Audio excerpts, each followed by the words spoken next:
goals as defined by our city's land use map. Therefore, we ask the applicant to explore a conservation alternative before any mining operation proceeds. If the applicant is unable to secure a funding source to permanently conserve, we ask that the city and applicant work together to develop a long-range land management plan to permanently conserve the parcel after the mining operation is complete. Brian O'Neill, 509 Beatty Street. With the start of hurricane season today and our mighty Waccamaw River rising into moderate flood stage this morning, with predictions of cresting water later this week, the importance of protecting our city from future flooding could not be clearer. The change in our weather and permanent change we have brought to our environment is now steering our course. I would ask that you deny the zoning change for ordinance ZA 2020-06-15, rezoning of approximately 151 acres between Highway 501 Business and Depot Road from forest agriculture to mineral mining flexible. This land is a critical floodplain of the Waccamaw River, and continued to change to the environment will be detrimental. We, citizens, council, planning commission, builders, identified this parcel in the future land use map as conservation, and I hope the owners of this parcel understand the importance that all land surrounding the river needs preservation going forward. Our last one is from Riley Edgar, a land, water, and wildlife project manager with the Coastal Conservation League. They asked council to deny the rezoning. It's an important location worthy of protection. The parcel of land is adjacent to the Waccamaw River, Waccamaw National Wildlife Refuge, and Waccamaw River Park. A sand mine operation would put these areas at risk. Mining is not what citizens envisioned when council designated the Depot Road tract and the surrounding areas of conservation preservation. Council saw a rezoning request for this property to accommodate the same mine operation in 2017 and denied it unanimously after hearing concerns from the community members. Since then, flooding has worsened and the need to conserve sensitive ecological areas has become more apparent. The city has recognized this fact, specifically promoting the value of the Waccamaw National Wildlife Refuge as an asset to Conway and its citizens. He attaches a multi-page petition that has 126. They're not signatures, but it was done through a computer, so they're just names and zip codes, and that 126 people signed the petition. 126. Do you have a sense of, out of that number, what number of them are Conway citizens? Out of 126, only 39 are in the 29526 and 29527 zip code areas. Okay. Thank you so much, Ms. Tessier. And continuing that vein, we will now continue public input from those of you who are present in no particular order. We will gladly hear from you. You will have 5 minutes to speak, and you can monitor your time. The board, I believe, will certainly be to your left when you speak. But when you go to the podium, I'm asking that you please give your name and your address for anyone who's present to speak. Would you like to go first? Wonderful. Thank you so much. I'm Kara Schiltneck. I'm your Waccamaw River Keeper. My work address is 301 Allied Drive, Conway. And I live in Myrtle Beach, but I work here. And I love the river. So I was excited to hear that a good many people wrote in. We worked with CCL, the Coastal Conservation League, to put that petition together and to get signatures. And while a bunch of those people aren't from Conway, I think people from further out in our area really do enjoy the river and the river park and the refuge. So just keep that in mind. And Sudi made such good comments that I'm like, why am I even here? But I do want to thank you for allowing me the time to speak. And this issue is a little personal for me. I was here in October not here, but over at City Hall in October of 2017, asking you the same thing, to deny this proposal. And I was really excited that time. I was encouraged that y'all denied it. I thought that was great. It showed the commitment to conserving natural areas. And I was really excited and invigorated to see community members that stood up and said that they were also against it because of the Waccamaw River Park and their love for the Waccamaw River. And I really appreciated that interest from the city to protect our natural resources and to really focus on what makes Conway a historic river town, which is our river. I won't talk about flooding. I think they've covered that in the other comments. It's a concern, obviously. But I can talk about water quality. Some of the concerns with mining, and I do know that Mr. McLean plans to do electric pumps, which is really great. That can reduce a lot of pollution. But with any kind of land use change, you're going to have increased turbidity, which is adding a lot of sediment to the water. You're going to have increased runoff, an increased litter, and increased bacteria. There's no ifs, ands, or buts about it. You change the land, it's going to happen. And that's, of course, a concern to me as the river keeper, but also to anybody who loves the river, and also this town that relies on people who come here for the river. If it's muddy and ugly and we keep polluting it, nobody's going to want to come here and go kayaking or paddling or boating or anything. So for the river, the mine probably isn't the best idea. And for the people who use the river, love the river, and now often, unfortunately, fear the rise of the river, it's not the best land use that we can use. And I reiterate how, Sudi and everybody else said there are better options.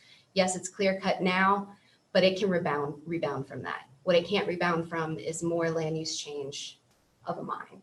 So I ask you to deny this request and keep the Rivertown legacy of Conway alive.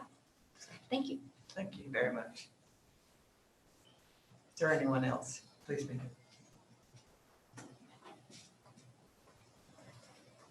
I'm Gray Hansberry. I live in Columbia, South Carolina, but I'm representing my mother, Mary Elizabeth Wellens, who lives on the property that borders right behind where they're planning to drill. As we've been on that property since 1963, and the property is owned by many of our family members. We have great concerns about what will happen when this drilling takes place. My mother has a well, which we're worried about the effect of that well water on this drilling. We're concerned about the trucks that will be going in and out. We're concerned about the bridge that goes right around her property, the effects of all those trucks coming in and out. I don't know particular details about this project, but I'm very concerned about those issues, as well as the noise factor, because it butts right up on top of her property in the back. So we love our very serene property there, and we've been there my entire life. So I ask that you consider that the personal factor to those people that live adjoining this property, as well as all the environmental things that, of course, we're concerned about, which is why we bought the property in the first place. Thank you. Do I need to give any more information as far as I know?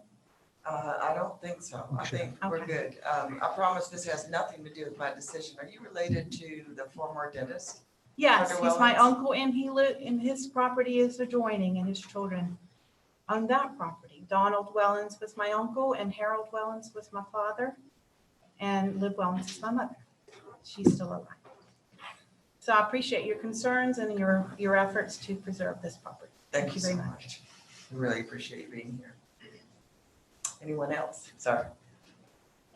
You were kind of let the ladies go first. Yeah, I'm just here. My name is Patrick Wellens. My father was Dr. Wellens. I grew up on that property. I live at 3486 Case Bay Highway. And but I'm the beneficiary of a 5-acre land trust that's adjacent to the area that's going to be mined. And my sister also owns 5 acres adjacent. And I love that land. I grew up on it. I grew up in those woods. And my main concerns are the effect on the water table, because I know that that type of mining can deplete wells. And I'm concerned about wildlife in that area, and as well as long-term property values, with the noise and everything.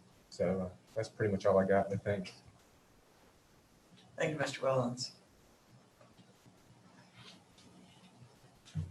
Anyone else? Mr. McLean? Sure, absolutely.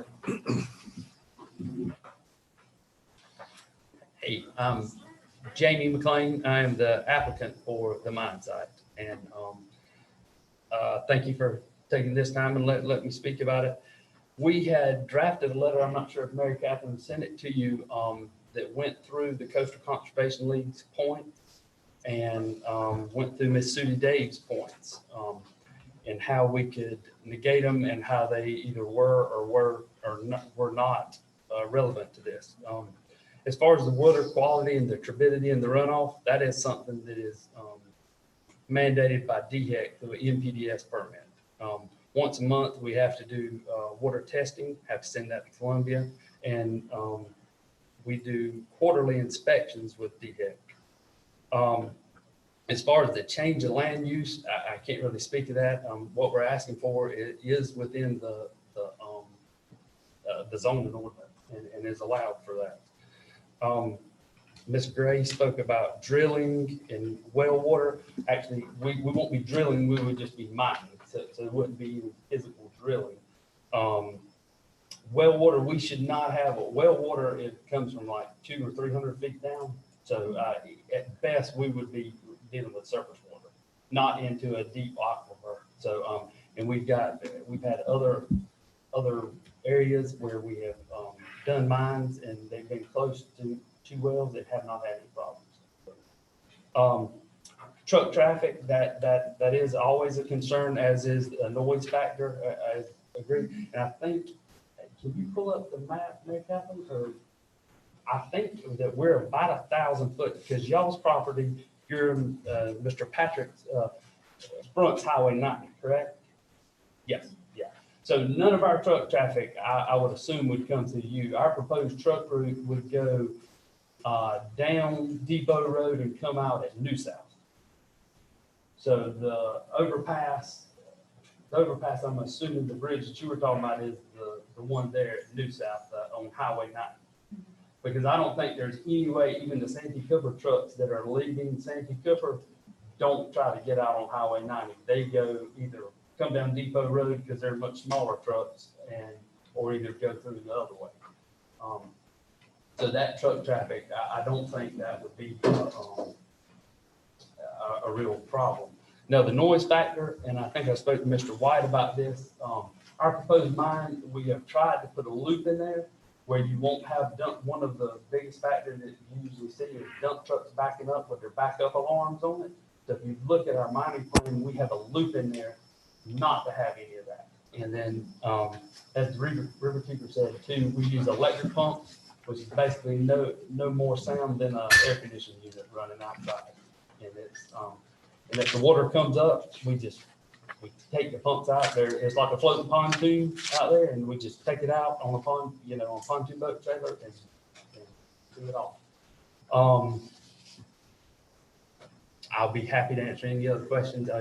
Yes. Just based on something you said, Mr. McLean, you said you won't be drilling, you'll just be mining. Could you kind of help me understand what the difference is, please? Sure. Drilling, and I think we actually mining, we do it with a track hoe. And we just dig down, and this will be dry mining, so there won't be a stockpile area. So it's not like you move dirt and put it into one area and then reload it. What we would do would be dry loading, so we would just dig it right out of the ground, put it right on the dump truck. Yeah. So there won't be any physical drilling, no blasting, anything like that. And a lot of people get nervous when you hear sand mine. If you Google sand mine, that is like you get all kinds of stuff coming out of Australia and carcinogens and this and that. That all comes from processing sand. We do not have a DHEC permit to process, nor will we be doing that. That would be processing sand for asphalt, concrete, sand, something of that matter. Thank you, sir. Sure. Ms. Timms, I think you had questions. Or Correct me, and Adam, you may need to help with this.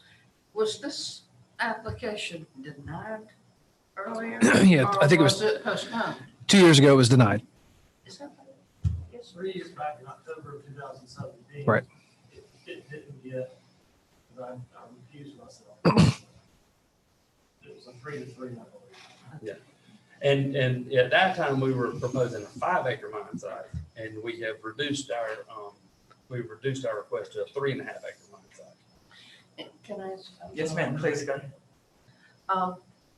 help me understand something. We, at our last Zoom meeting, we had a big presentation about where we were going to, for conservation purposes, do a lot of digging out in the other part of Conway, making a lake, so to speak.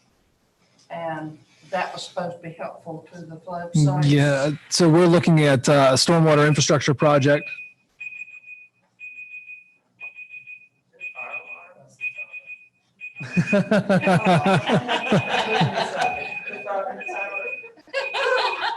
Jamie, you're out of time. I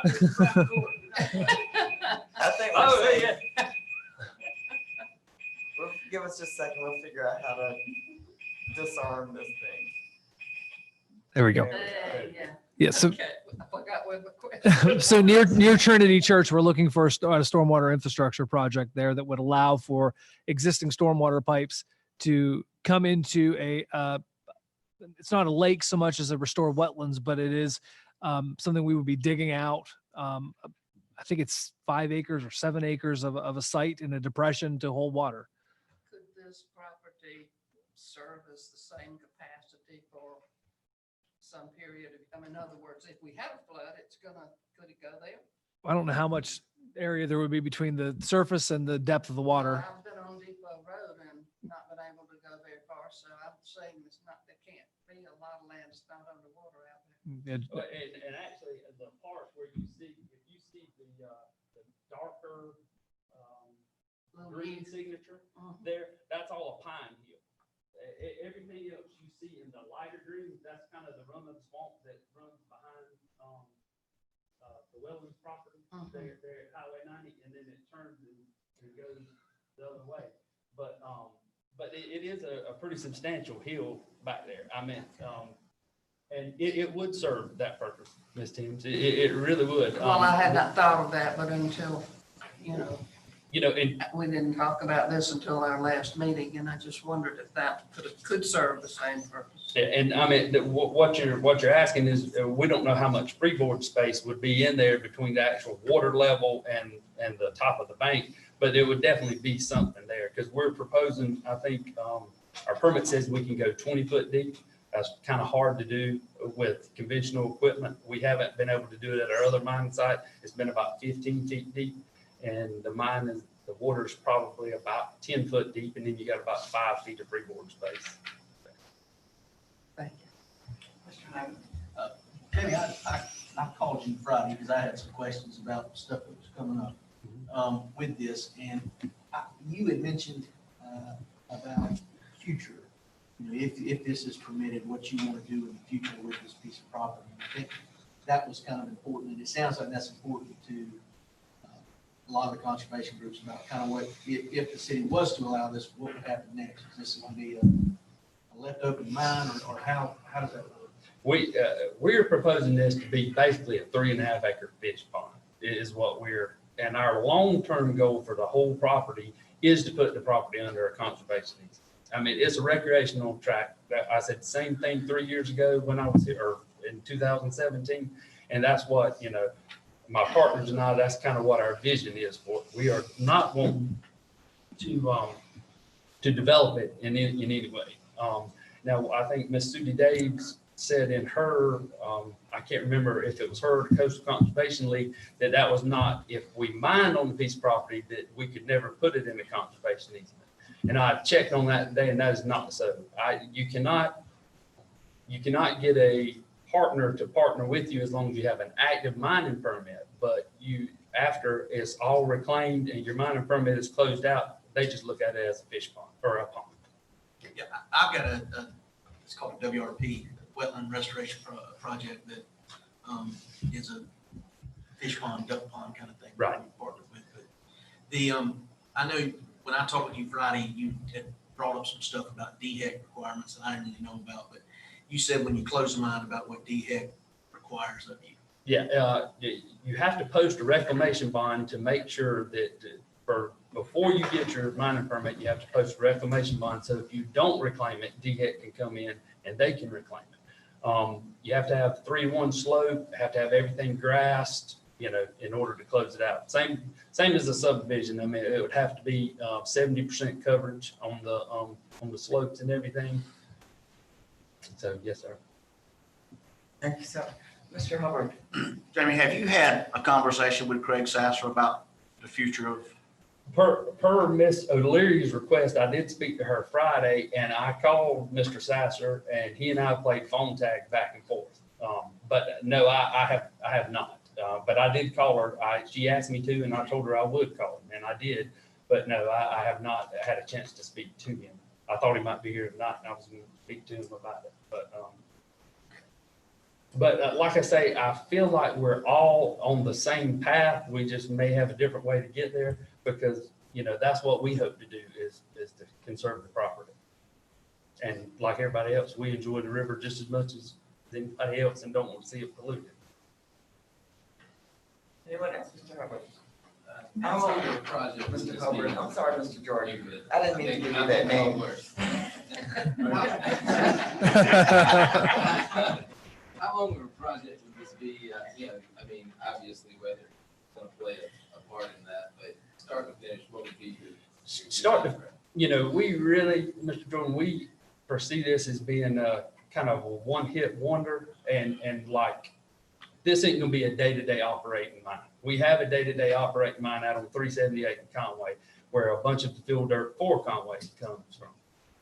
So we don't want to compete with ourselves, but we see this as more as a 501 widening. Coastal needs something, and that would depend on, how fast the project would go. But I would probably say, a couple of years at best after we started. And I did tell Ms. Leary, it's not like if we get past, I told her I would not withdraw my request because we did that one time before. And I worked with a year with the Open Space Institute, them trying to get grants to purchase the piece of land. And I never, and Shane, like you asked, Craig, I think, was in those conversations then, and they could never get the grant money together. So I don't know what's changed now with that, but I don't really see anything, But once we start, I'd say a couple of years at best. Are you saying by what you just said that you would have considered even to retain that property as conservation property, you would have entertained a land sale? I did, and I worked with that for a year with the Open Space Institute, trying to get them to get the grant money to purchase the property, and they could never get the grant money or anything. And I think, like I say, I really think all our visions are just the same for it. It's just digging this pond is my avenue to get it there, So. Anyone else? Ms. White. Question again. As far as you're digging, it's not going to be like a strip mining operation. No, sir. It would be just the same as if somebody hired you to go dig a fish pond on your property. Strip mining is where you take layers out, and no, sir, it won't be like that. We appreciate it. I think we bring you as far as we can. What is the will of the council? Mayor, first you need to close public input. Public I'm comment, sorry, right? We'll entertain a motion, Mr. White, to close. I move that we close public. Mr. Jordan. We have a properly seconded motion to close public input. All in favor, show of hands, please. Go ahead. I've got to recuse myself. I was like to stay. Oh, okay, all right. Well, why don't you recuse yourself first, and then we'll know whether it's unanimous or not. Okay, yeah, so 3 years ago, back in October of 2017, I recused myself on the same issue. This came up earlier today, interestingly, and city's legal opinion was that, given the fact that my circumstances have not changed, that I do the same. And so with that, I'm recusing myself. All right, sir. And we accept that. So you will not be voting. Of the remaining 6 of us, the motion is to first close public comment at this time. All in favor with show of hands, please. And that motion is carried unanimously. Now we'll entertain a motion relative to first reading on this issue. Mr. Hubbard. Mayor, I move that we move forward and pass first reading. Thank you, sir. Is there a second? Mr. Hyman. Mayor, I'll second. We have a properly seconded motion to approve first reading of this motion. All in favor, with show of hands, please. And that motion carries unanimously, considering the recusal of Mr. Goldfinch. There will be a second reading before this is completely approved, and if any of you become aware of information that we need to know, please bring it to our attention. Thank you so much. Mr. Wellens, you might go ahead and do something.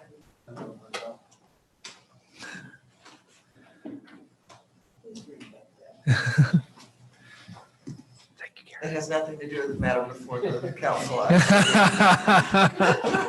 Not much. I just loved his parents to death.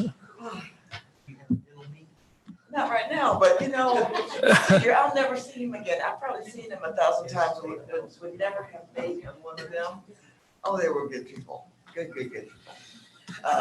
Moving forward, thank you so much. The item C is public hearing and first reading of ordinance ZA 20, I'm sorry, we're on D now, is that right? D. Yes, C. D. C, we just did C. I No, I'm think. sorry, D. All right, thank you. I'm usually too far ahead. Item D, public hearing and first reading of ordinance ZA 2020-0615. This says C. D says C, but I guess that's correct, right? Yes. Okay, C, an ordinance to annex approximately 113 and a quarter acres of property located on Skipper Road between Cultra and Oak Streets, TMS 12300002083, and request to rezone 105 and 407 acre from Horry County, pardon me, please, from Horry County Residential SF20 to City of Conway Medium Density Residential R2, and 8 and almost a fifth acre from Horry County Residential SF20 to City of Conway Neighborhood Commercial. Ms. Hyman. Yes, and the applicant is here also to answer any additional questions you may have, but they are requesting to parcel it out. The corner to be the commercial, neighborhood commercial, which is at the peak of Cultra and Oak, and then the remaining portion of the parcel to be R2, which is medium density residential. You've seen this before. We had a workshop on it a couple weeks ago. In your packet are two different plans, conceptual plans that the engineer has been working on. Still going through technical review committee, so these are nowhere near finalized. It's just conceptual plans to get an idea of what they could do on the site. You can see here a large portion of the parcel is wetlands, but they intend, they're asking for neighborhood commercial at that point, the triangular piece, and then the remaining is R2. They do intend, Skipper Road cuts through the track now. They do intend to close this road. And I think they're working through the legal process of that now. In addition, they did do a conservation subdivision conceptual plan that goes by our conservation subdivision ordinance. That's also included in your packet. And I'm happy to answer any questions you may have. And like I said, the engineer is here also. Thank you very much. We'll start with a public hearing. Madam Clerk, have you heard from anyone relative to this issue?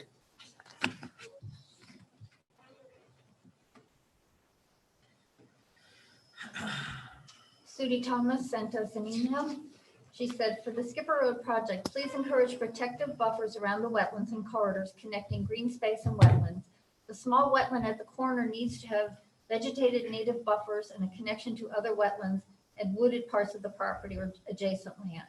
Some large trees remain on the property. Please require that those protected under the City of Conway tree preservation requirements be protected and not cut prior to annexation. Thank you, ma'am. Is there anyone present who would like to speak under public hearing? Have we checked with is there anyone outside perhaps that came to speak on this issue? I don't believe so. John would have sent them. I see. So John's stationed outside. I Yes. didn't realize that. I should have known that there was some mechanism in place that I We're wasn't aware coordinating. of. I wondered how you did. All right, very good. Thank you so much. But we do have the engineer, I think you said, and the developer? Yes. Okay, wonderful. And these people are about to be my neighbors. Yes. Yes. Absolutely. They are. With, to the council, unless we need to hear from the developer and the engineer, I would just say, what is the will of the council relative to first reading? First, if you'll close public input, public hearing. Since there is no one present and we've heard from those people who have communicated with our clerk, I'll entertain a motion to close public hearing. Mr. Hyman. Mayor, I would make a motion to close public input. Thank you, Mr. Goldfinch. I'd second that motion. You made me feel so good. I'm not the only person speaking over my own tongue. We have a properly seconded motion to close public input at this time. All in favor with a show of hands, please. And motion carries unanimously. Now, relative to the approval of first reading, what is the will of the council? Mr. Goldfinch. Mayor, I move that we approve first reading. Is there a second, Mr. Hubbard? We have a properly seconded motion to approve first reading of this annexation, I believe it is. Yes. Mr. White.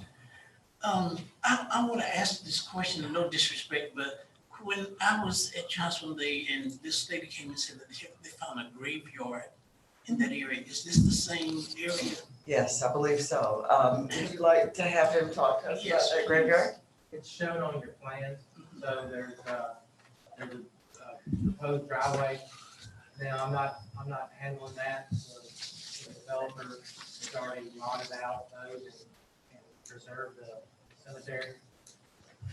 Okay, Ms. Hyman, are you in a position to tell us a little bit more about the cemetery? Sure, the little. Approximately how many plots, what kind of condition, what the plan is for preservation of that Sure. area? Okay. I'm not sure the number of plots or how large, but I do know that the Horry County Cemetery Project has surveyed this and they have it in the Horry County Cemetery Project. I'm not sure if y'all are familiar with that. Our own Adam Emmerich started it.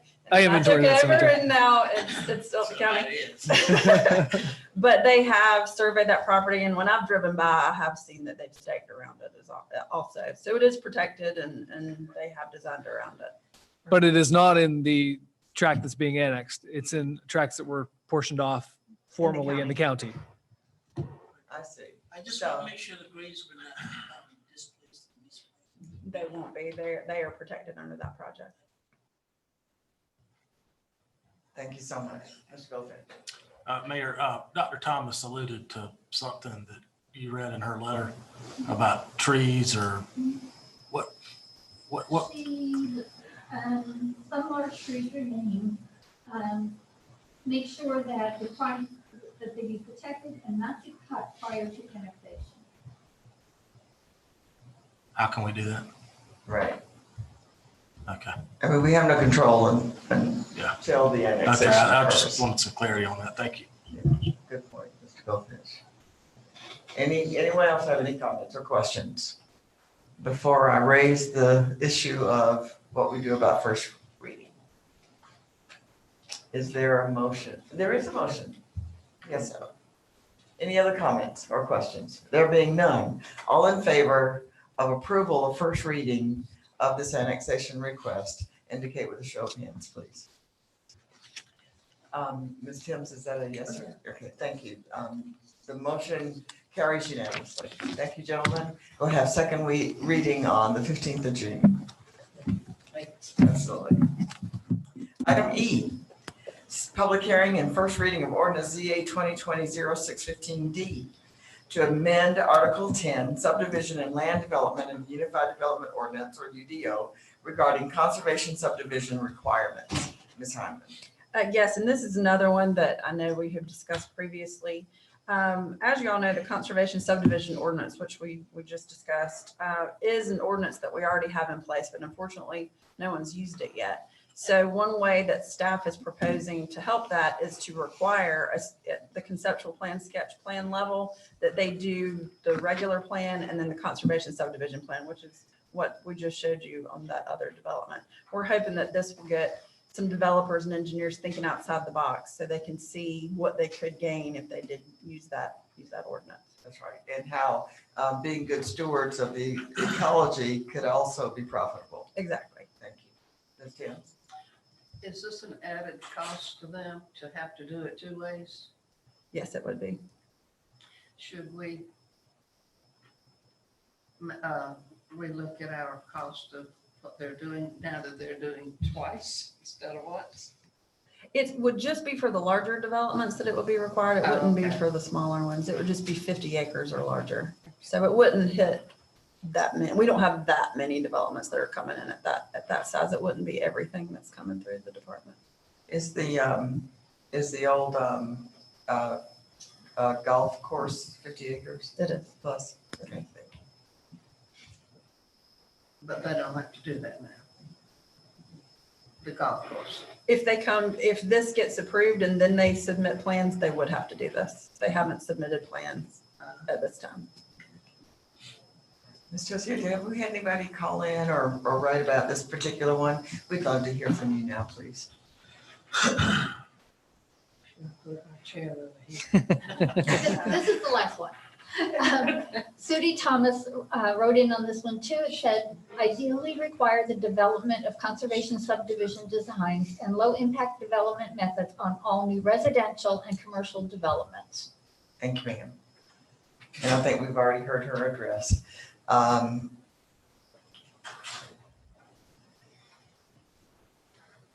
confused. So if we just begun the discussion, there's nothing on the books in terms of any, we don't have any motion outstanding at this point, do we? No, we do not. Okay.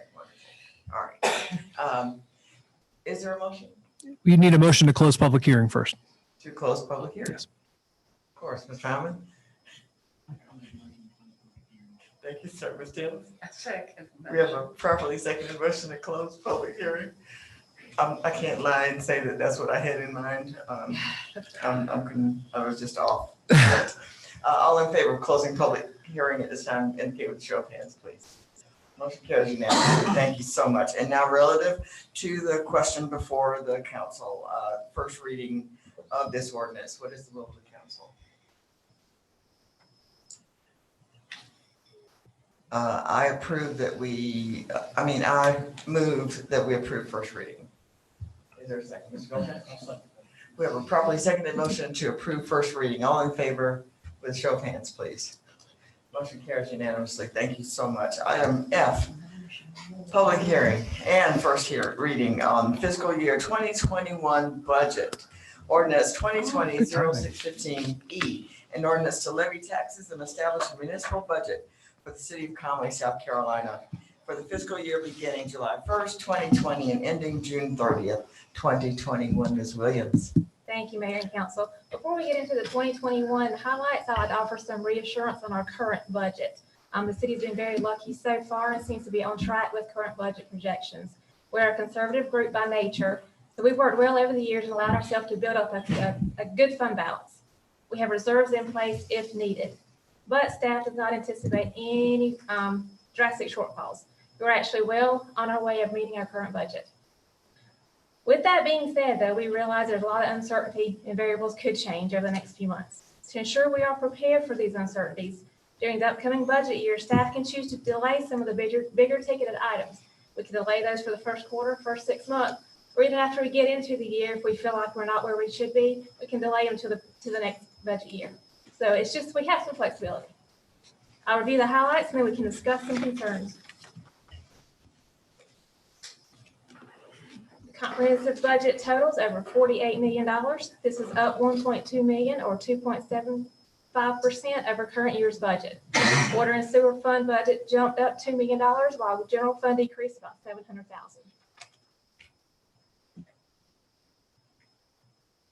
Proposed personnel, 2.5% cost of living salary increases for qualified employees.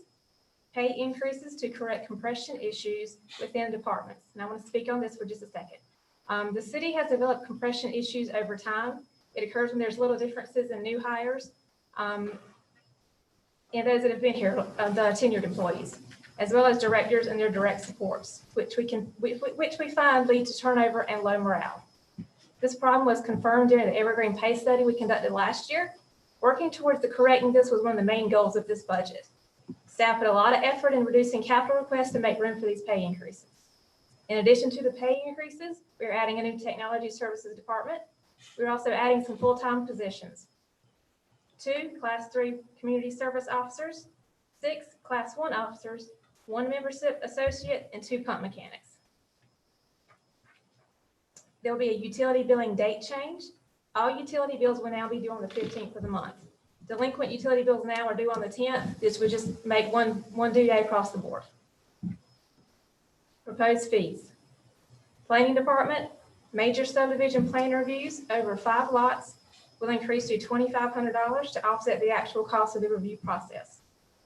Building permit fees will increase from $65 a square foot to $100 a square foot to reflect the actual cost of construction. Solid waste collection fees will increase due to Horry County Solid Waste Authority's rate increases, as well as the need for additional funds to maintain services to our rapidly growing population. Monthly charges will increase by 21% for both residential and commercial customers. Residential monthly fees for 1 rollout cart for 1 pickup will increase from $19 to $23 a month. Commercial monthly rates for dumpsters will increase with the same increase. Stormwater monthly fees will increase in order to address flooding concerns throughout the city. Monthly charges will increase by 33% for both residential and commercial customers. Residential monthly fees will increase from $5.25 to $7 monthly. Commercial monthly rates will follow the same increase. Public utilities. Several fees within the Public Utilities Department will increase to raise the needed funds to keep pace with rehabilitation and upgrade needs of the city's aging water and sewer systems. Multiple essential water and sewer projects are planned over the next few years in order to keep up with the capacity needs of the city.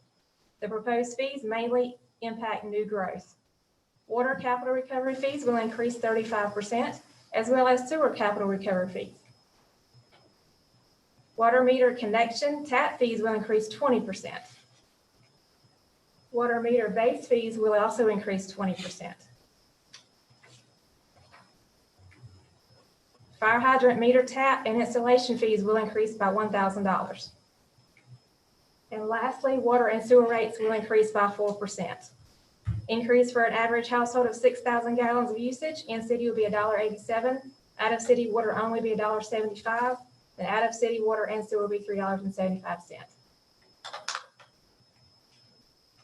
Now, since we cannot predict the future, we understand there may be some concerns with the proposed budget. If you'd like to discuss some items in the budget, we can, or if council would like to approve the proposed budget with the understanding that staff will monitor economic situation and the extra costs before spending any new capital. If you have any questions or concerns, I'd be happy to answer them now with the help of Adam if needed. Thank you so much, Ms. Williams. Ms. Howard. Can you give us some idea of what stormwater 33% will do to a commercial business? I don't have that calculation in front of me. I'm sorry. It depends on their impervious square feet. It's a calculation depending on how much parking they have. Isn't that correct, Adam? Parking and roof. Yeah. So it depends on how much land they have, how much impervious area. I'd like to revisit that. Okay. I think that sounds excessive to me. Anyone else? I would say thank you for making the water bills go out on the 15th of the month every month. I got chewed out about that. Don't do that. But thank you very much. I'll let her know. Did they all go at the same time? They all They all issued on the mailed? 1st, but delinquent customers only have until the 10th of the following month to pay. We're just going to make it the 15th across the board. I see. Make it easier I for see. staff and residents. I see. Ms. Towns. And without belaboring this point too much, I worry, there's a solid list of fee increases across the board, which we talked about prior, a lot of stuff that's going on. And I just wonder if maybe, I don't think that the city wants to put anybody out of business. And these are small fees, but they've accumulated now maybe for several months. I don't know what the delinquent bills are amounting to right now, but maybe we need to take a look at what's happening to businesses. Allison, do you want to talk about that a little bit, about what you've seen with the business license revenues and other things? We're really not seeing a lot of downfall. We did have some utility billing customers that are behind in paying, but not many like you would think there would be. Business license fees are coming in fine. We are seeing a little slowness in since it's a new due date. We switched April 30th last year. Customers are still thinking we're June 30th, as well as the county extended their fees to July 1st. So we're hoping to see an influx in June, but we're still on track. But there's no obvious No, ma'am. inability. Thank you, ma'am. Yeah, great work. My concern isn't so much now and this year as it is next year and the following year. When I go to do my business license next year, odds are it's going to be less. And a lot of businesses, a lot more less than me. And so, again, I'm not concerned about, again, this, because we're living off of last year and the year before. And times were great, and times will be great again, no doubt. But there is that lag, and that's my concern. We've got about a 3.5 month emergency fund, roughly 48 divided by 14, 3.4. We're at about 14. About 15. 15, all right. And that's great, but anyway, we just need to be cognizant of the fact that, yeah, things are good now, but we haven't felt what's going on, and we won't for some time. And I just know a lot of businesses are 75, 80% off, and that doesn't even touch the restaurants. I talked to a gentleman who runs a cleaners downtown, and he said, William, I do in a week what I was doing in a day before all of this. And so, you figure if he were just down for 2 months at 50%, that's down almost 10% on the year. And we're going to feel that. We'll get through it, but we just need to know it's coming. Any recommendations on how we might be braced for it? I mean, I'm ready to pass the budget, but I just, some of these bigger ticket, and I think some of this needs to be an executive, but some of these bigger ticket items, like if we don't absolutely need it,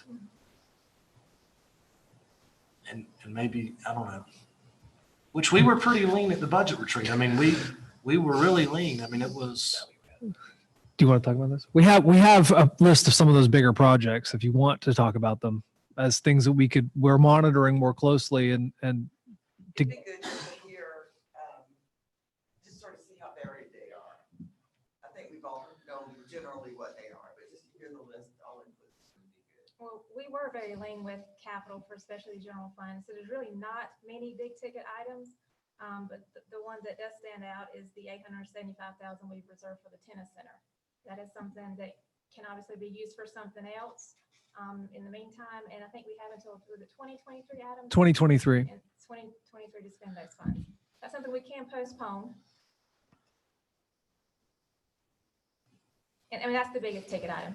And we've put a major project spending freeze in play. So we have not gone any further. In fact, our engineer Ryan Harvey on that project was here for another project a moment ago, and we basically said we're slowing down on those big projects just to make sure everything's fine.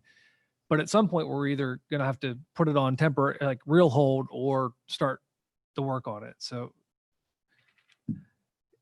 But again, it could be completely built before we have a feeling of whether it's going to affect, whether we're going to be affected by any sort of economic impact at all. That 2023 distinction, you think, has to do with the time within which we can expect to get the backing of the feds? That's right. It's money that we could spend today and then be reimbursed from the federal government, or we could wait and see where to complete the project. Yeah.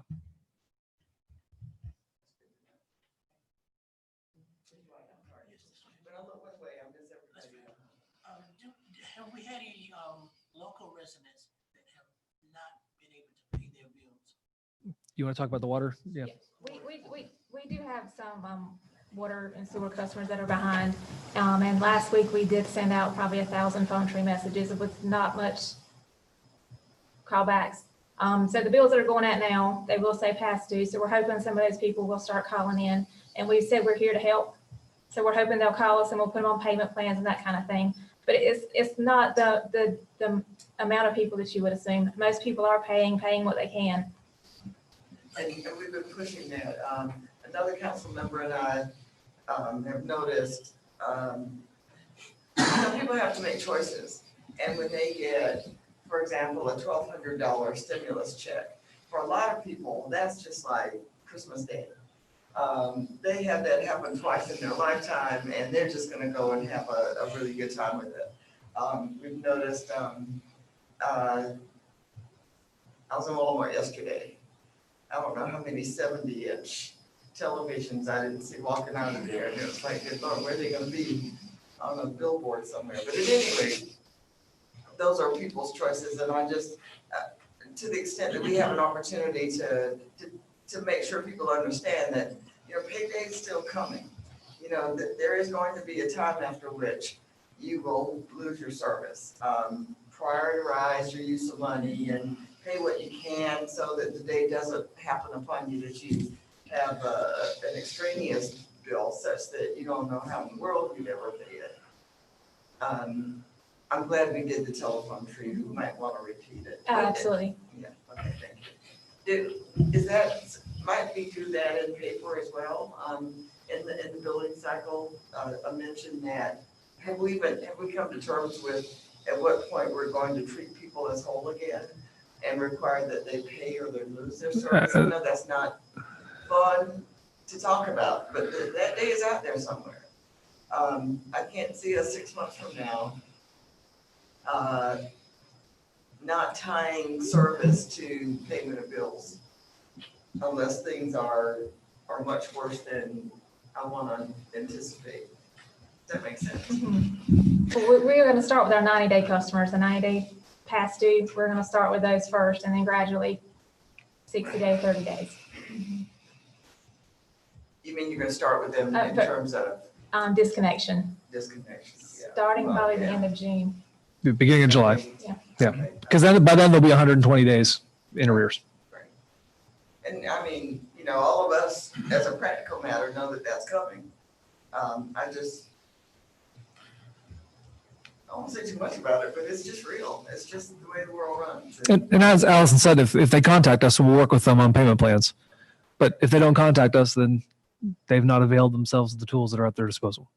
If they don't contact you before you disconnect, will you help them then? Oh, yes, ma'am. Because they won't, but they'll call. Oh, they'll call when they want to get turned off. Yes, ma'am. Yeah, you go to fix a drink.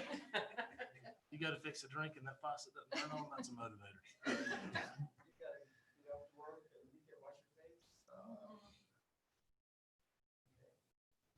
mean, those are just hard truths. Yeah. It's just the way the world goes. I care as much as anybody about that. I agree. I just think it's really hard for us to have a crystal ball right now.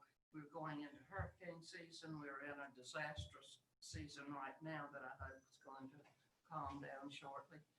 And we've got, not to mention a virus, which has gone on the back burner now. And I just think that it's hard for us to plan. When we did the budget retreat, we didn't have this vision. If we had, we might have done things a little differently. I don't know. I felt comfortable with what we did, but now I want to slow things down just a little bit until we are a little more sure. I was just going to ask, and we talked a little bit about this at the budget retreat about encouraging people to get on auto draft and things like that are efficient and make, your job easier. I still get a bunch of mail. It gets shredded. I don't know what that cost. Is that 50 cents? What we pay to, maybe it's bulk. I don't know, but little things like that. I don't know that. But I mean, the budget was lean. I mean, y'all did a great job. So I don't know. I don't know. We just have to wait and see. And we do have an emergency fund, and that's what emergency funds are for. No, we don't want to use it, but that's why it's there. And if we have to, And one thing that's encouraging, I'm sorry to interrupt you, Mayor. It's not encouraging. It sets us apart from other places, especially in the area. I'm not sure if the mic's picking up. Is it picking up? A lot of communities in our area rely heavily upon their hospitality fees and their hospitality taxes because they have such a high income and because they use it for public service or public safety and all that. We do to some extent, but we have never been flush with cash in our hospitality collections. So we have not relied upon that as heavily as other communities in the area. So where you see other beach communities having big hits in their budget immediately, that is from, by and large, their hospitality and accommodations money. We don't rely upon that money to balance our budget. We never have. It would be great to someday have that luxury to be able to do that. So we probably will see a reduction in some extent to that, into those fees. But if you look at any of the fast food restaurants along Highway 501 during the shutdown, they have had lines around their buildings the entire time. So I don't know that our hospitality collections will be down either, because that's where we derive a bulk of our collections from. So the immediate impact is not there. And I'll talk a little bit about in my administrator report about what we can do to help our local businesses. But we're fortunate that we've not relied upon those funds to balance a budget, and it sets us apart from some of our neighbors. So I'll just throw that out there as well.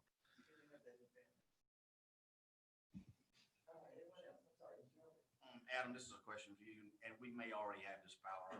Can we pass this? And with the ability to amend as we see fit as the council? Absolutely. It's an ordinance that can be amended. In fact, we usually bring you an amendment in August because we realize that there's something that was left out or something that needs to be adjusted. It's a fluid document, and we always amend it at some point during the year. Mayor, I was going to move that we approve first reading of the budget. Second, Mr. Goldfinch's motion. Well, first we have to close public input.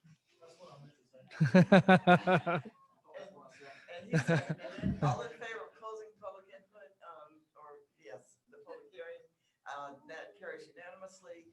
I think Mr. Goldfinch also moved that we approve first reading, and Mr. Hubbard also seconded that motion. With show of hands, all in favor, please. Motion carries unanimously as well. Thank you so much. Public hearing and second reading.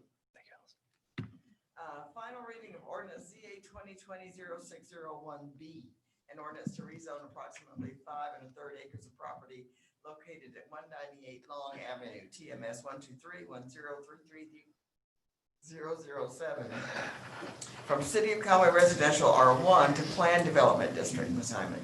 Yes, you've seen this before. This is the Trinity United Methodist Church. Public hearing, final reading. If you have any questions, I'm happy to answer them. There's no one from the public here for this request. All right, is there a motion to close public input? The public hearing, Ms. Timms? Thank you. Here's second. Mr. White? Second. All right, we have probably seconded motion to close the public hearing. All in favor with show of hands, please. Motion carries unanimously. And now relative to final reading of this ordinance, is Mr. Hubbard, please. Move to pass final. Mr. Jordan. Second, Mr. Hubbard. We have a properly seconded motion to pass final reading of this ordinance. All in favor with show of hands, please. And that motion carries unanimously. Thank you so much. Item B, final hearing of ordinance 2020-0601C, amending the Code of Ordinances Title 5, Chapter 2, Flood Damage Prevention Standards to adopt the 2019 revised preliminary, the acronym is FIRM, Flood Insurance Rate Map, and remove the existing regulatory floodplain described therein. Mr. Cooper. On August 19th, 2019, FEMA updated the preliminary flood insurance rating map. With this revision, the new elevations is actually higher than the Matthew high water marks, therefore causing the Matthew area to become obsolete. In addition, there are differences that occur between the two maps. including locations of the special flood hazard areas and the base flood elevation in those special flood hazard areas. To reduce inconsistencies and adopt the most current information, staff recommends that the city of Conway adopt the 2019 revised preliminary map and resolve the recorded high water marks from Hurricane Matthew. Thank you so much, sir. Ms. Timms, not Ms. Timms, Ms. Tessier, one of the T's. Ms. Tessier, any public input on this matter? Thank you, ma'am. And with no public present, apparently, is there a motion to close? Thank you, sir. Mr. Hyman? Ms. Timms? We have a properly seconded motion to close public input. Is there a motion relative to approval of final reading? I move that we approve second reading of said ordinance. Thank you, Ms. White. Second. We have a properly seconded motion to approve final reading of this ordinance. Discussion, there being none, all in favor with show of hands, please. Motion carries unanimously. Item C, final reading of ordinance ZA 2020-0601D, a request for the closure of an unimproved 20-foot private alley between properties owned by Rebecca and Andrew Cook, TMS 12313080012, and Sylvia and Joshua Hudson, TMS 12313080013. Ms. Hyman. Yes, this is another one that's been before you. I'm happy to answer any questions you may have. Thank you. I doubt there will be any. Ms. Timms. Thank you, Mr. Hyman. We have probably second the motion to close public input. All in favor with a show of hands, please. Motion carries unanimously. And now relative to final reading of the ordinance. What's the will of the council? Mr. White. Move that we approve second reading. Thank you. Is there a second, Mr. Hubbard? Thank you, sir. We have a properly seconded motion to approve second reading. All in favor with a show of hands, please. And that motion carries unanimously. Thank you so much. This next request, we do have someone for from the public. Okay, all right. So item 9, first reading of ordinance ZA 2020-0615F, an ordinance to annex approximately 6,500 of an acre of property located at East Country Club Drive, TMS 12300030065, and request to rezone from Horry County Residential to City of Conway Low to Medium Density Residential District. Ms. Hyman. Yes, this is Mr. Richardson, the applicant. Wonderful, wonderful. How do you do, sir? Good, how are you? Really good, thank you.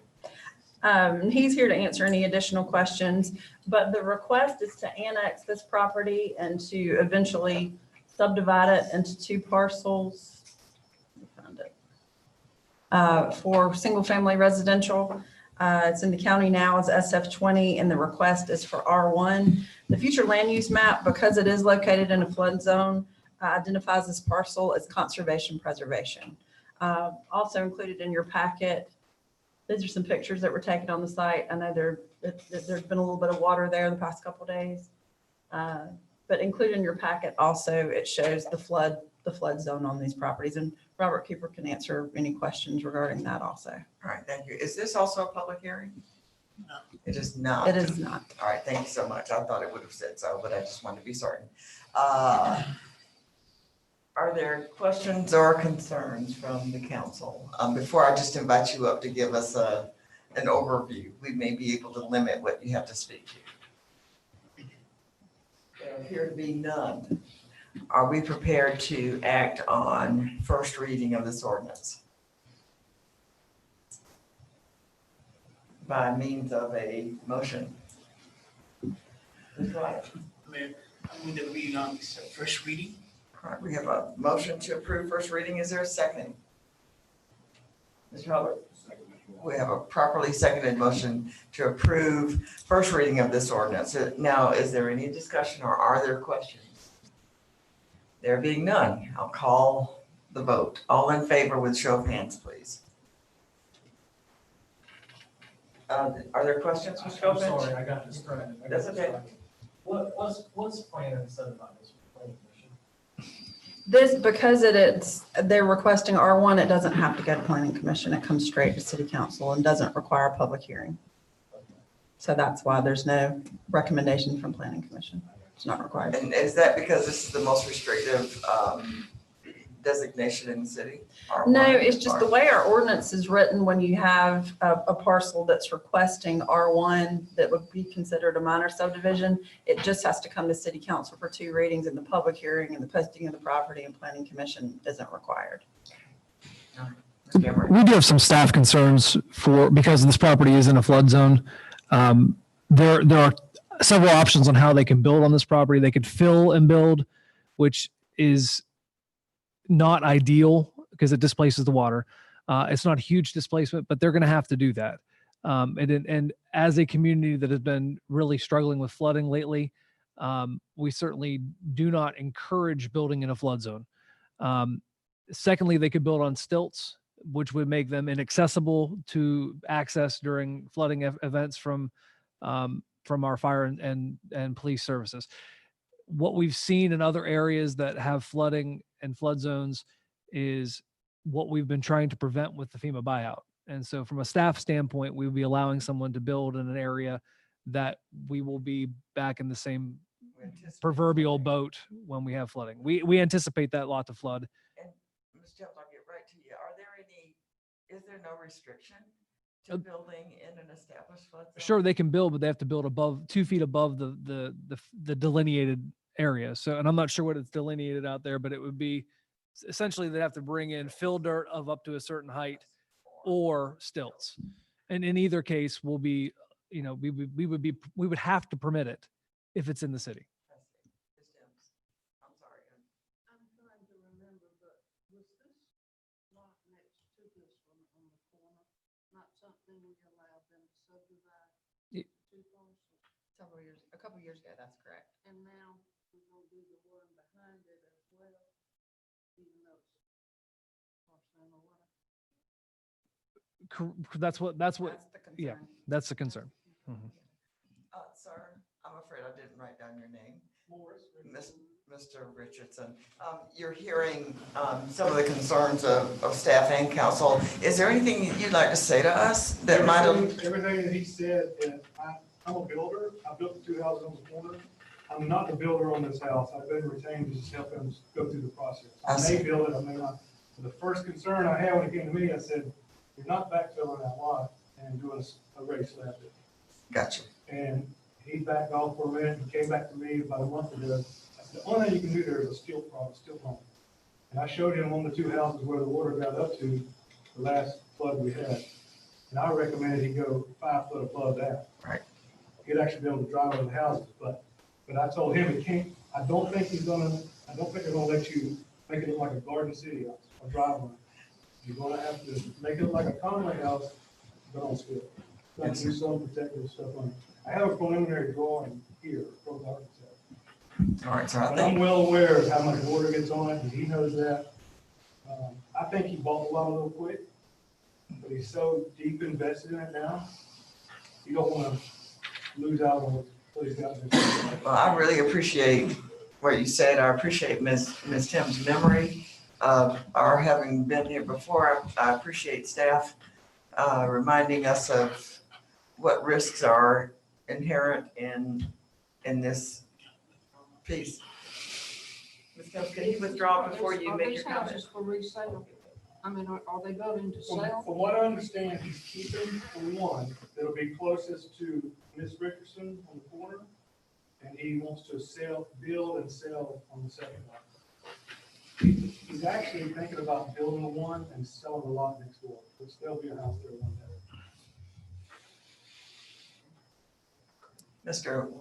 I'm sorry, I don't, of course. May I withdraw my motion? You certainly can. The second would also have to withdraw. Right. Yeah. And that was Mr. Hubbard? All right, thank you. So there is no motion. So- pending. Mr. Emery. Typically on an R1 rezoning, we don't have much objection from staff. And I think Mary Catherine brought it up also that in our future land use plan, this is designated as conservation preservation, which would prevent building on it. Because it is in the county now and annexing it in, there are no concerns with taking because they have no established value in the city as of right now.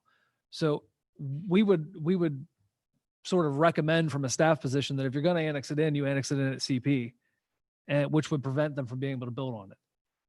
That is not a usual recommendation from staff. I just want that to be clear as we go through with this.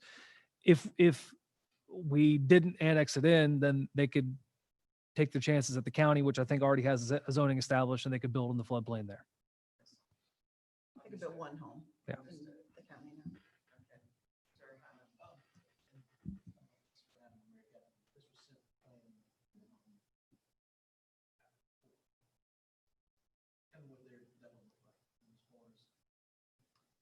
in the county now.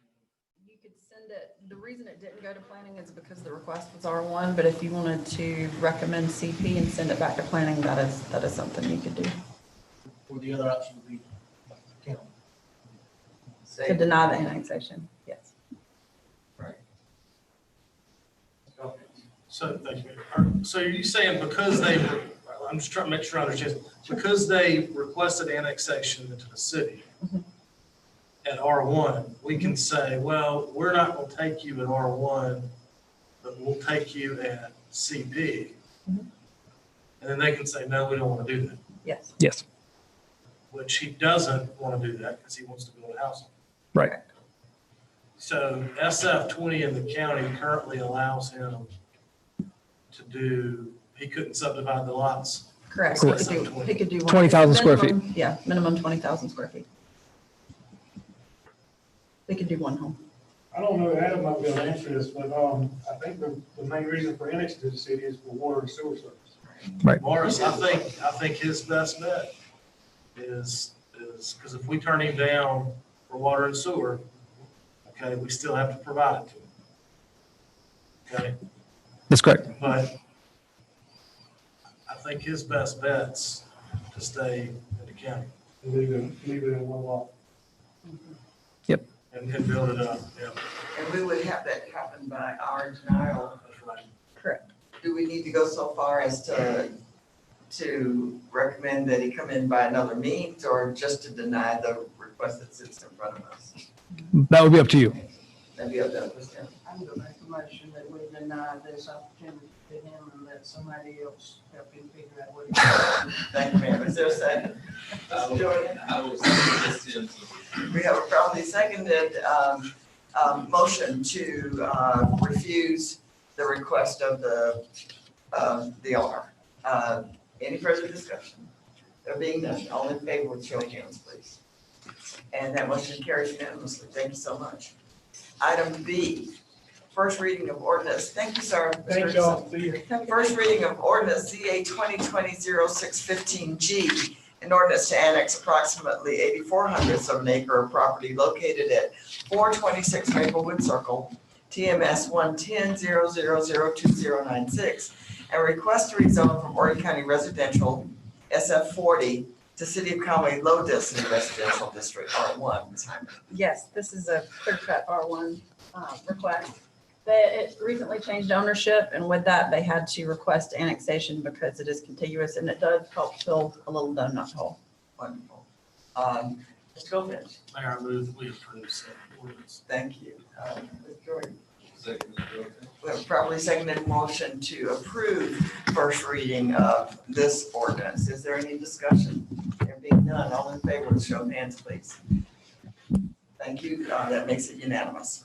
Item 10, items for consideration. A, consideration of 4 agreements to lease city-owned properties. Mr. Emery.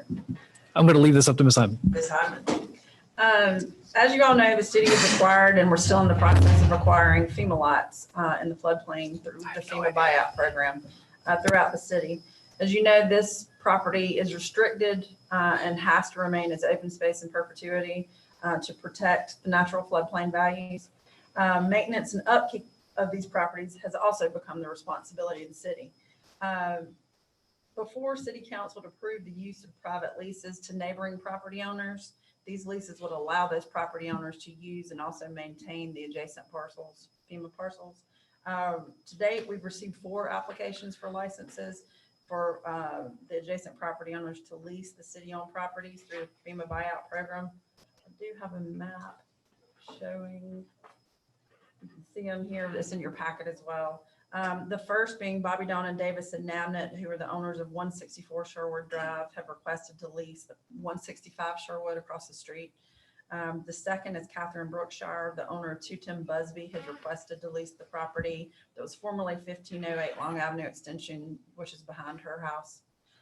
Matthew Bruton, owner of 116 Sherwood Drive, has requested to lease 118 Sherwood Drive, which is adjacent to his parcel, and he's already got a garden on it. But it's lovely. And the last is Candace and Jordan Hyman, owners of 305 Crescent Drive, have requested to lease 308 and 304 Crabtree Drive, which are behind their home. I think the plan makes perfect sense. How widely is it known to our constituents that is an open opportunity for them? It's not something that we have advertised, but I get asked about it a lot. I have it's well known in the community that I've heard. I get a lot of questions about it when I'm out and about. And I guess in a community where flooding is repetitive, Yes. People come to know that. They do. But somehow I just want to make sure everybody gets equal. So it's first come, first served, It if we is. approve it. It is, correct. Okay. And I know there are restrictions against any building on that property, doing anything permanent. What about something like a garden's wonderful, expanding your yard and your landscape is wonderful. Yeah. What if somebody wanted to put playground equipment on an adjacent lot? Could they do that? I think it does allow some, as long as water can flow through it and under it, is the way that FEMA has laid that out. Same with fencing. Certain fencing is allowed as long as the water can flow. Great, thank you, Ms. Jones. Can you put a book? I believe so. We would have to get permission from FEMA, but I believe that's possible. Yeah.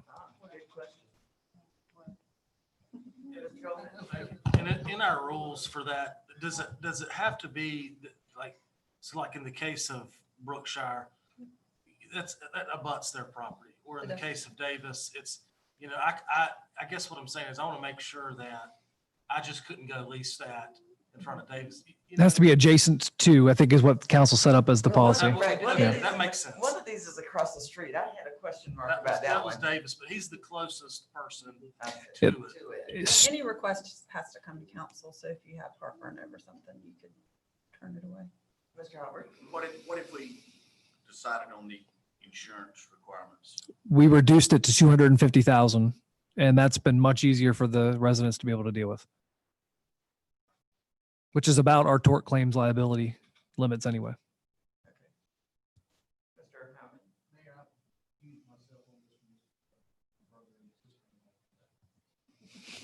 Okay, you have to tell me later who they are. All right, sir. Is there a motion or is there another plan? Mr. White? I move that we, accept this consideration of leasing city-owned properties. All right, thank you. Anybody, is there a second? Anybody else? Ms. Timms?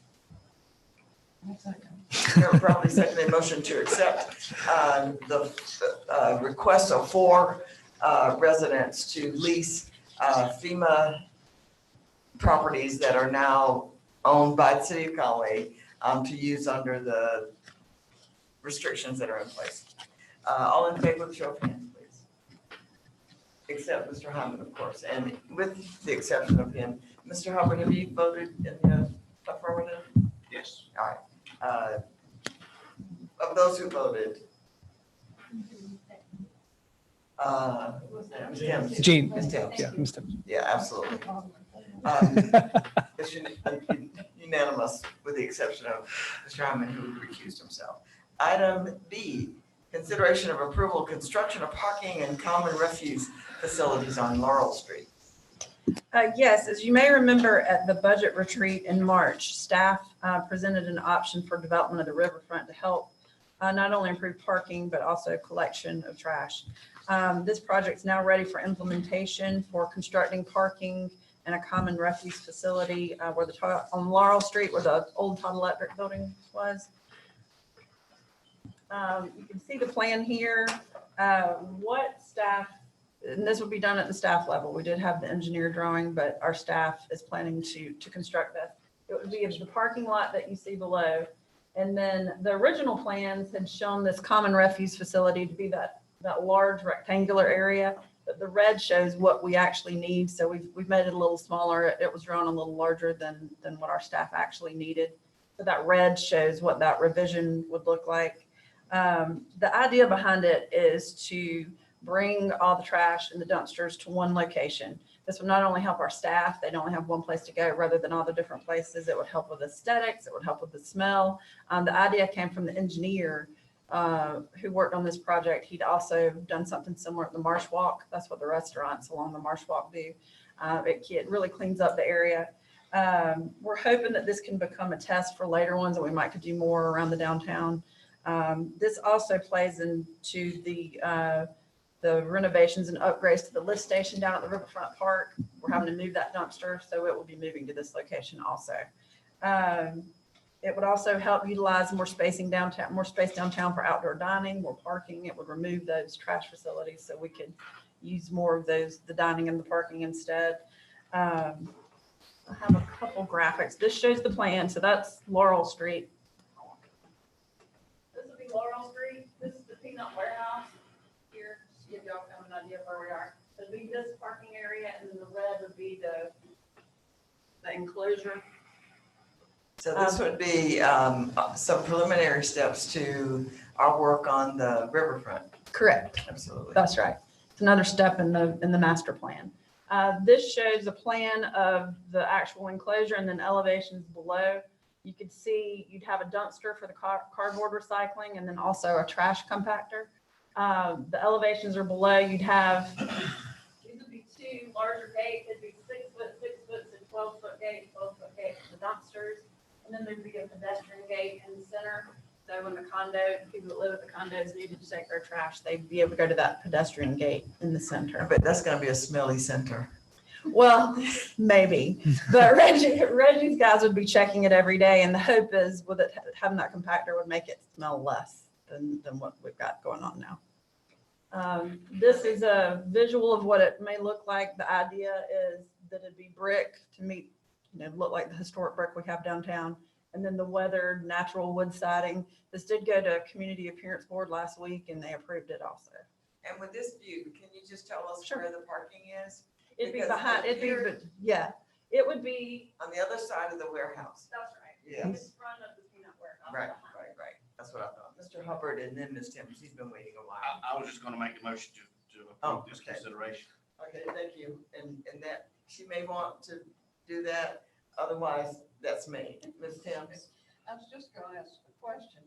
Is that a back entrance to the warehouse, or do you know? I mean, it used to have one, but I don't think. Yes. Yes, Yeah. that door, yes. Because I was hoping they would know that they would have people coming from both sides now.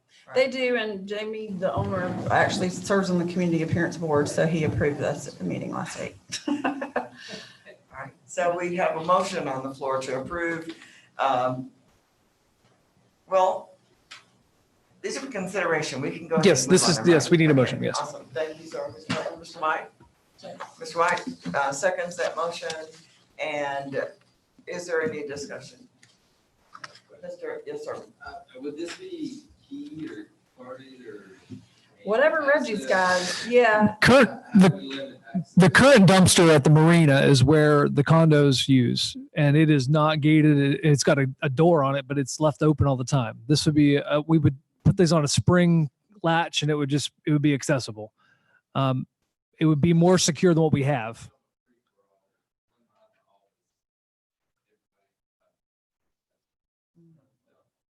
Hopefully this is not obvious as a dumpster and compactor.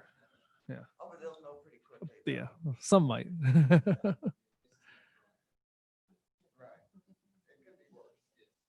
All right, sir. So we have a motion that's been seconded.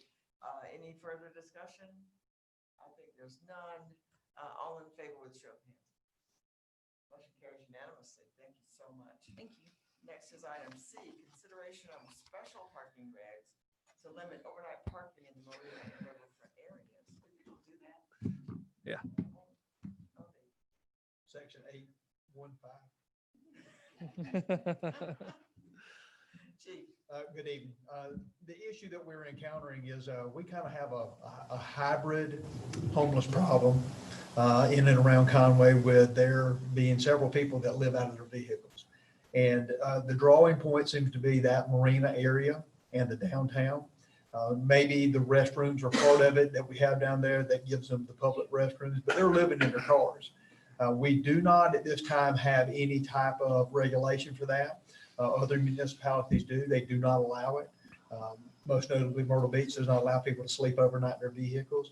We have had at least one registered sex offender that was living on the street there in their vehicle. And according to the sex offender registry rules, as long as they give where they're near and can be found at that location, that's acceptable. And they were using the marina address for our Conway Marina, said that's where they were living at. So if a sheriff's deputy was going to check on them to verify and find them, that's where they would find them at. Just look for the red shirt. Yeah. So we're just looking to kind of close a loophole, which right now we do not have any authority to move someone out of public parking that are staying and living in their vehicles. And this new traffic regulation would allow us to do that. Thank you, sir. Mr. Goldman. Mayor, I move that we approve the traffic regulation outlined by Chief Long. And before we get a second, even though at this point, the offenses are happening downtown at the marina and riverfront areas, would you not want that to be citywide? I mean, Let me manage what I can to start with, and let's see, Okay, because all right right. now, we're not having the complaints in any areas except private parking, which are not under our purview. And then Right. this downtown business district just seems to be the collection point of, that is the majority of where our city parking is at. yes. Okay, we'll see how it works, Ms. Sims. Are we not just gonna move them somewhere else in town? We are. We are. That's what I'm thinking. I mean, The opportunities, There, please? well, I mean, I'm willing to look at a different overlay. The opportunities for public parking, once you get out of this overlay, are just not as attractive to them. Because we do have restrooms at the marina. Now, they've been closed temporarily. I think they reopened today, but they had been closed. So that was a drawing point for them, is they could use our public facilities like their washroom and to sink showers and wash clothes and things. Maybe they'll move to Walmart. I'm sorry. They do. They already do. There's a couple of people who live in the Walmart parking lot. I was trying to remember the ordinance. Sure. Does this just deal with people who are in their cars? And the reason I say that is if somebody's at one of the restaurants downtown and realizes that they have too many glasses of wine and taking Uber home. With that, and I'm guessing this doesn't apply. Does it have to be? It is not our intention to have overnight vehicles left there, because there are some exceptions there that we have. Obviously, the county parking lot, which is a joint use parking lot, we would never be trying to do anything with those vehicles. If it's an unattended vehicle, unless it's posing more of an issue, that is not our intent. The intent is right now is that there are people that are sleeping every night down in that area that we do not have a mechanism of moving. And it's just not conducive to the number of people that are walking at the Peninsula Park, using the Riverwalk. And again, the sex offender that was there was not the right tier of offender that had to stay certain distances away from playgrounds and things like that. There's tiers of them, and at one level, once you hit that predatory level, you can't even be within a certain distance. So we did not have a way of using the registry as a violation against them to make them move from there. But that was not known by the public, who knew that there was someone who was a registered sex offender living at the marina. Yeah. The bathroom's got gas. The mat could Yeah. people cleaning. I mean, it was like, that's why they had to go. Yes. Yeah. Well, and people who are desperate take desperate measures. They're using our facilities like it's their home, and while we are sympathetic to that, there has to be a bigger discussion about who's going to handle that problem than as a city issue. You know, I think that's our churches and people like that that need to be thinking about how to handle that. Okay, thank you. Thank you so much. We now have a properly seconded motion to approve this consideration of parking regulations to limit overnight parking in the marina and riverfront areas. All in favor with show of hands, please. Motion carries unanimously. Thank you. We are getting near the end of this agenda. Oh my goodness, isn't this long? You be careful how long this administrator's report is, Mr. If you'll note, we are 6 minutes ahead of schedule from what 6 minutes ahead of schedule. Oh, well, that was pretty good guessing. Was the 9? That doesn't mean you can take up all 6 minutes. Was it 9 o'clock? Was that a typo? Hopefully. We're not done yet. Yes, hopefully so. I will be brief and I will try not to go too fast. Last week, we had the highest numbers for positive COVID cases in the state, confirmations in the state, with 2 one-day totals exceeding 300. Today, we had 297, so we're still on that track.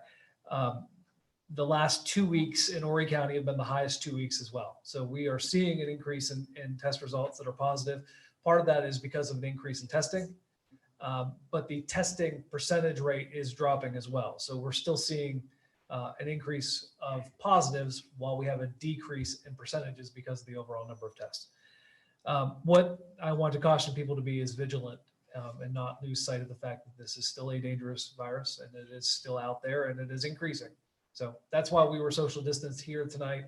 And that's why we were not at City Hall, although I do have a plan for City Hall, but I don't know that it'll work. So we'll look at that in the next couple of days. Otherwise, we'll probably be back here again for the next meeting. The reason we were not at the rec center is because the connectivity there is not good enough for us to be able to transmit the signal to be able to get it out to the public.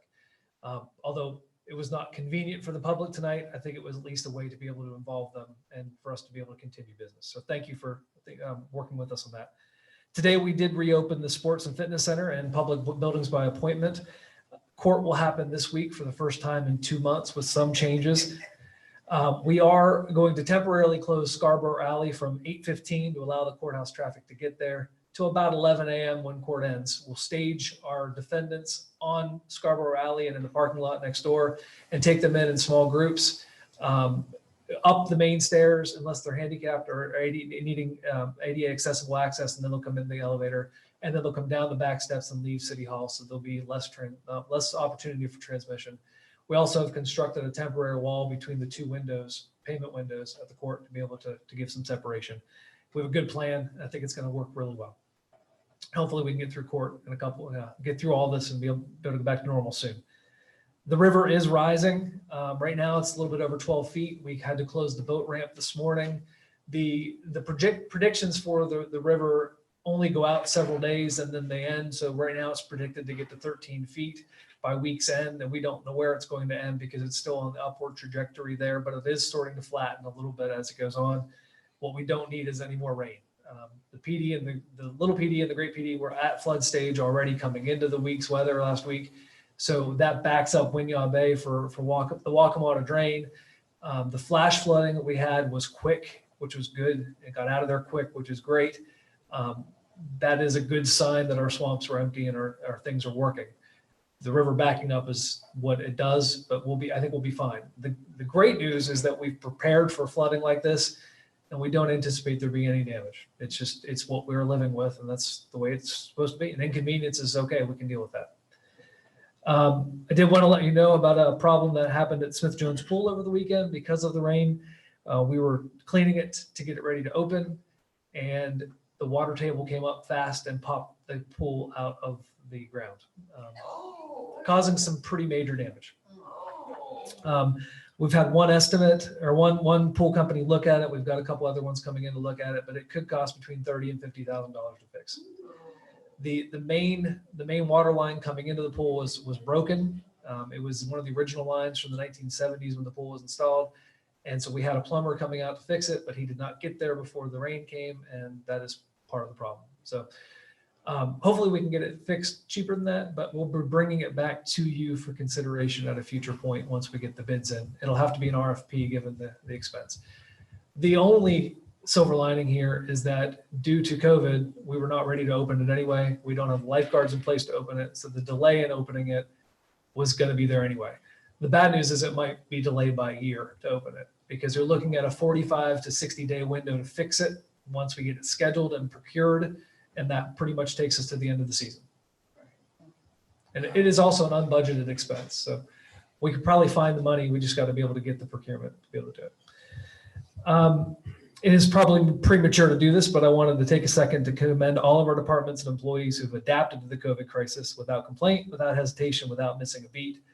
Over the last decade, we've faced just about every disaster, natural and man-made. I say that while knocking on wood because we haven't had a tsunami yet.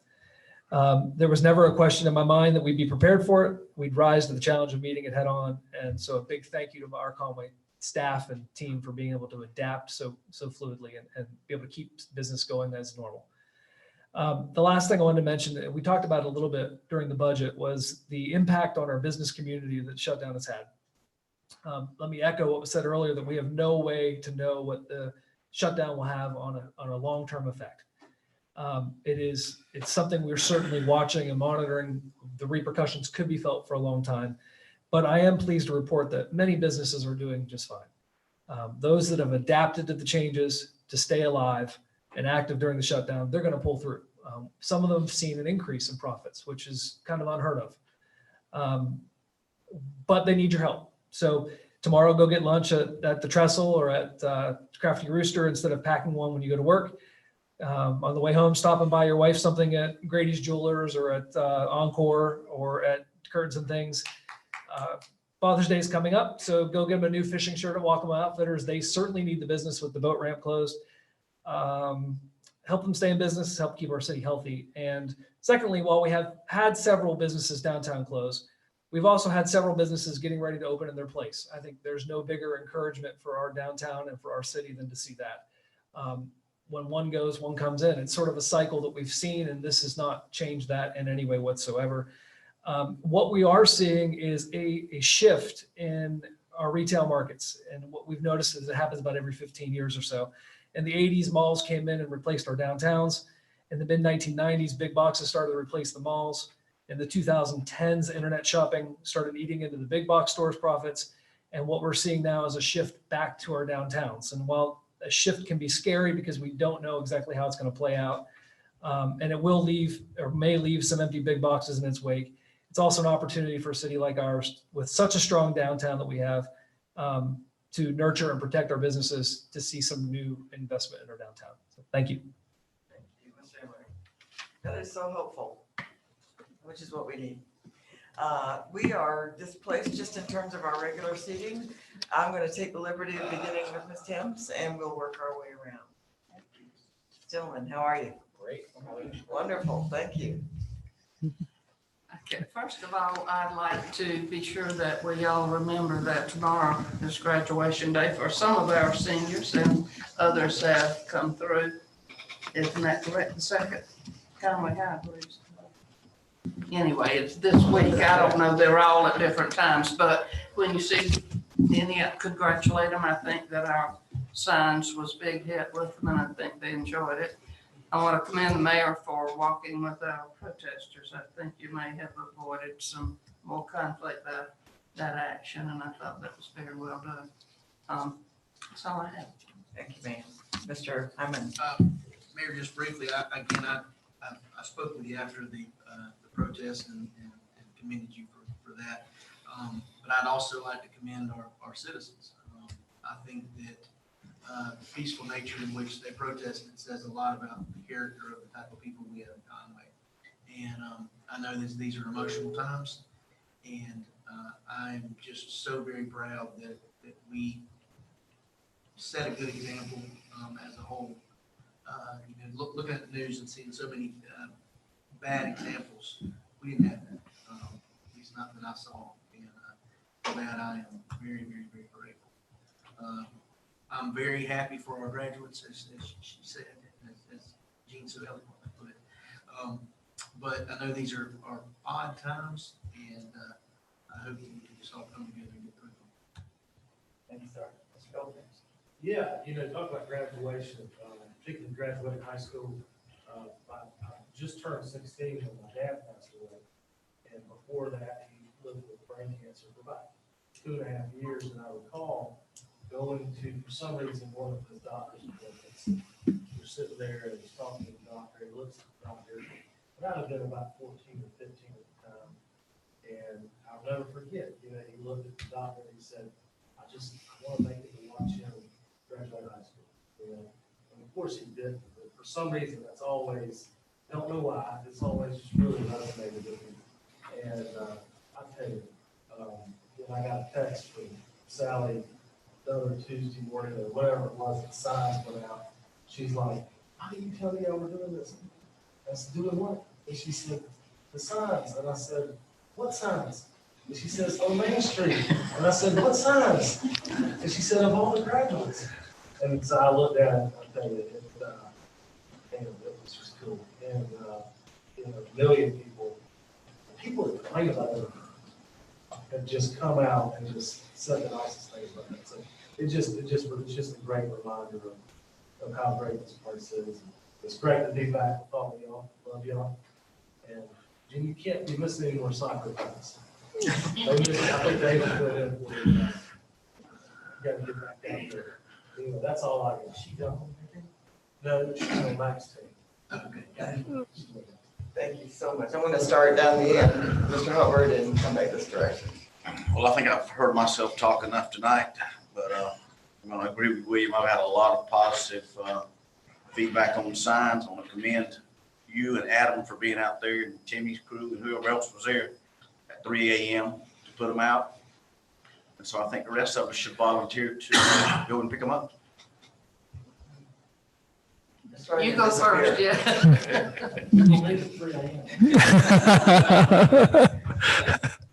That's all I have, Mayor. Thank you. I hope so. I hope so. On the signs, I think it was a great touch by the city and everyone involved.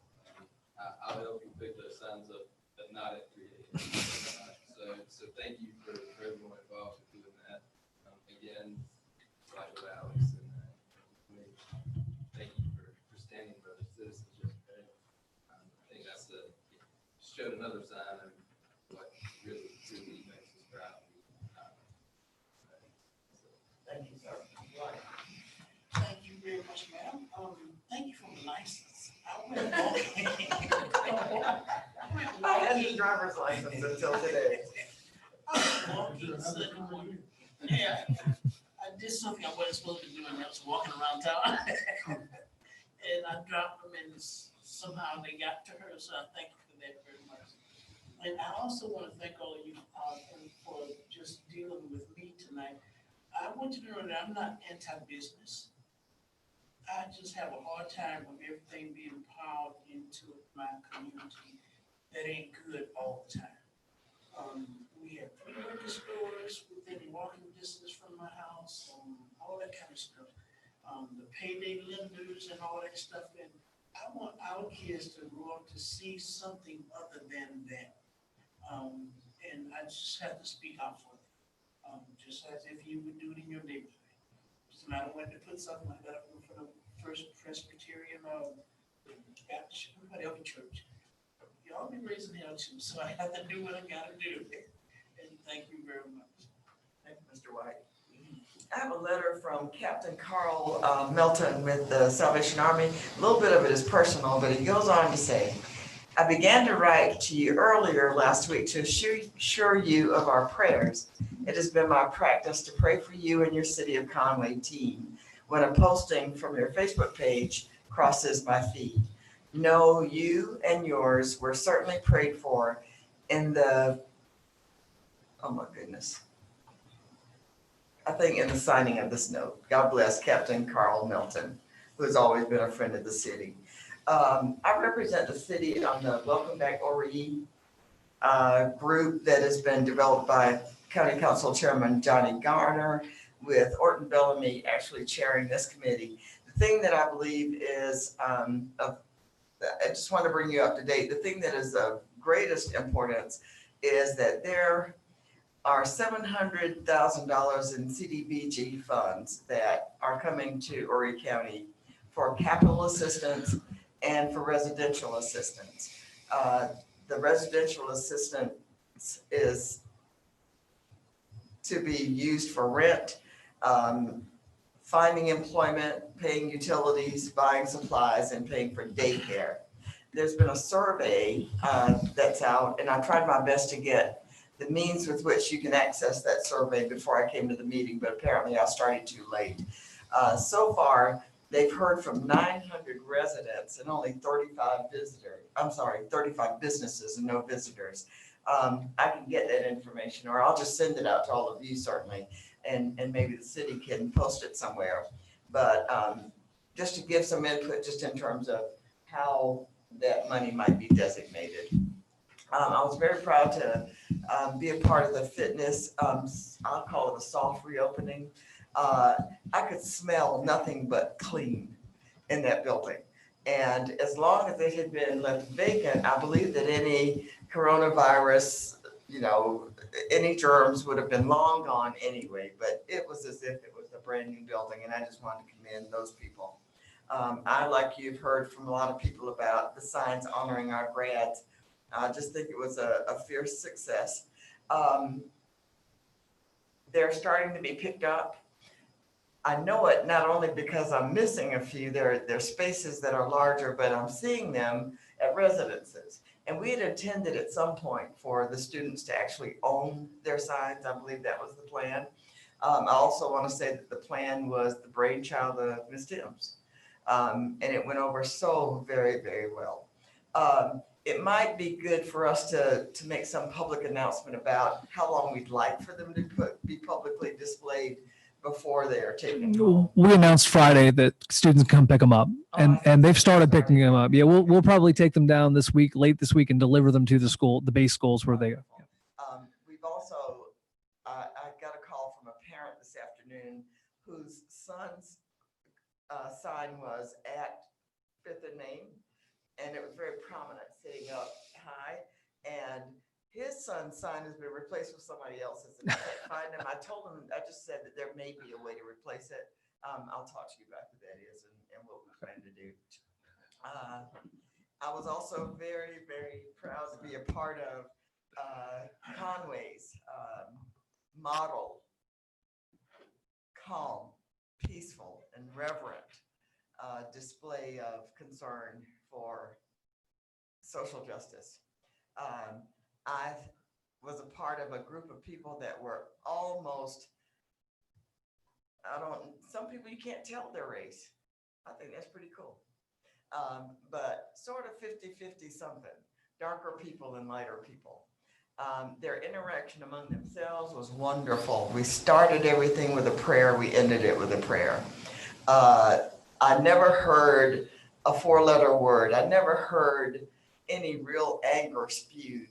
The cars that were along the path, many of them, I'd say more than half, honked their horn as if they were in concert with the protest that was going on.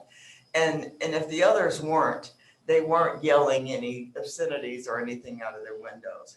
The interaction between the police and that group of people was just absolutely stunning. And it is because of the way that we approach this. I believe it with all my heart. First of all, Conway is full of good people.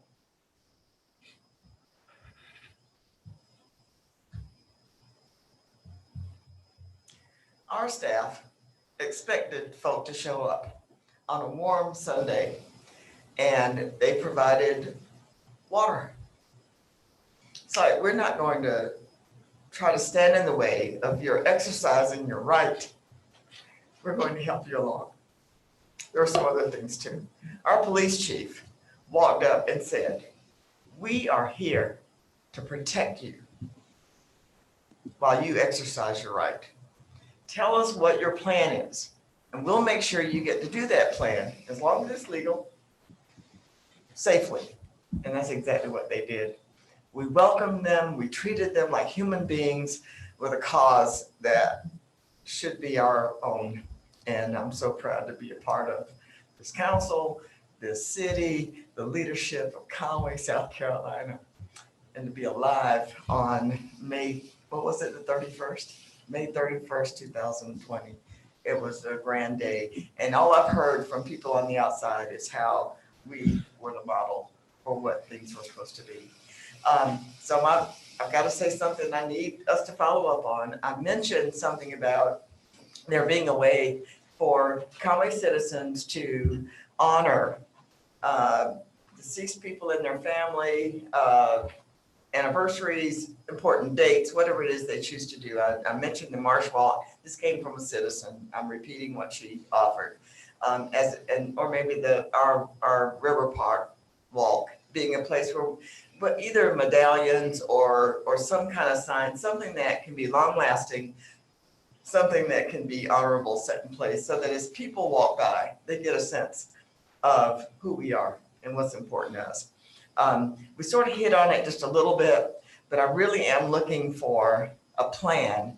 I don't know whether we're talking a wall of some sort where there are medallions. I don't know whether we're talking about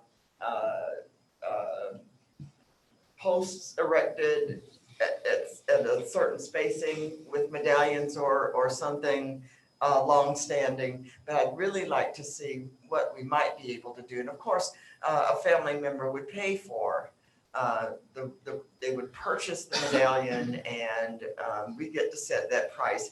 It might be something that not only pays for itself, but actually brings in some funding. But I keep hearing that is something that's missing in our city, and I'd like for our staff to work further into establishing what that might look like and present it to the council. And that is all I have. It appears to me that we are now about to go into executive session, and I will entertain a motion to do just that. Mr. Goldman. Mayor, I move that we enter into executive. Thank you, sir. Mr. Hyman. I know your name. Second, Mr. Goldman. We have a properly seconded motion to go into executive session. All in favor with a show of hands. Motion carries unanimously. Thank you so much. Mr. John Rogers.